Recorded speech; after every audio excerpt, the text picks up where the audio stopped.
Bharti Airtel and Vodafone Idea बी लाइक। अभी हम जिंदा हैं।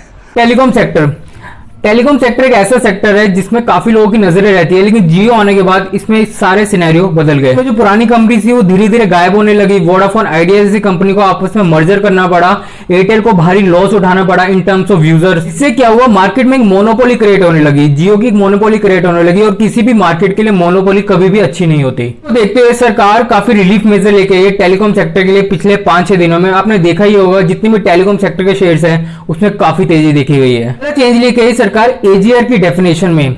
रिवेन्यू का कुछ पार्ट एजीआर के रूप में कंपनियों को सरकार को देना पड़ता है, वो अराउंड रहता है 15% के आसपास।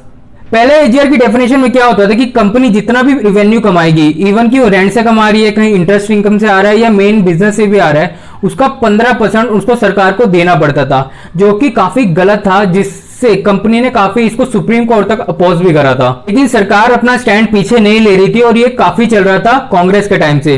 लेकिन अब सरकार ने बैक अपना कर लिया है। उसने कहा कि एजीआर की डेफिनेशन में वही रेवेन्यू आएगा जो कंपनी अपने मेन ऑपरेशन से कमा रही है। मतलब जो हम टेलीकॉम सेक्टर के लिए पैसा पे करते हैं, पैकेज पे करते हैं 399 का, 499 का, 599 का, उसी का पार्ट कुछ एजीआर के रूप में सरकार के पास जाएगा, ना कि वो अदर सोर्सेज से जो कमाती है, लाइक रेंट से, इंटरेस्ट इनकम से, वो पार्ट सरकार के पास नहीं जाएगा। इससे सबसे ज्यादा फायदा होगा भारतीय एयरटेल और वोडाफोन जैसी कंपनी को। आपने देखा भी होगा पिछले कई दिनों से भारतीय एयरटेल कितना बड़ा बूम ले चुका है, वोडाफोन आइडिया तक बढ़ चुका है। लेकिन सरकार ने कहा है जो ये एजीआर की डेफिनेशन में बदलाव हुए हैं ये रेट्रोस्पेक्टिवली अप्लाई नहीं होंगे, प्रोस्पेक्टिवली होंगे। मतलब पिछला जितना भी बकाया है एजीआर के ड्यूज की वजह से वो आपको पे करना ही पड़ेगा, कंपनीज को पे करना ही पड़ेगा, उसमें कोई भी रिलीफ नहीं दिया गया है। रिलीफ दिया गया है मोरेटोरियम से लेके। मोरेटोरियम क्या होता है, एक सर्टेन पीरियड होता है जिसमें कंपनीज को कुछ भी पे नहीं करना होता।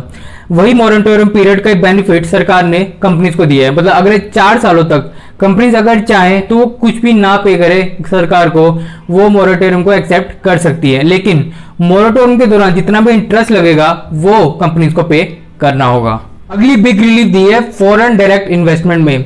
पहले फॉरेन कोई भी इंस्टीट्यूशन अगर किसी भी टेलीकॉम इंडियन कंपनी में इन्वेस्ट करना चाहती थी, वो 49% तक इन्वेस्ट कर सकती थी directly without any much government paper work. लेकिन अब ये लिमिट 49% से बढ़ा के 100% कर दी गई है। मतलब फॉरेन का पैसा 100% तक without any much government paper work directly किसी टेलीकॉम इंडियन कंपनी में इन्वेस्ट हो सकता है। और ये बहुत बड़ी रिलीफ है जिसकी वजह से आपको भारतीय एयरटेल में इतना बड़ा बूम देखने को मिला था, बिकॉज भारतीय एयरटेल में काफी ज्यादा पैसा फॉरेन इन्वेस्टर्स का लगा हुआ है।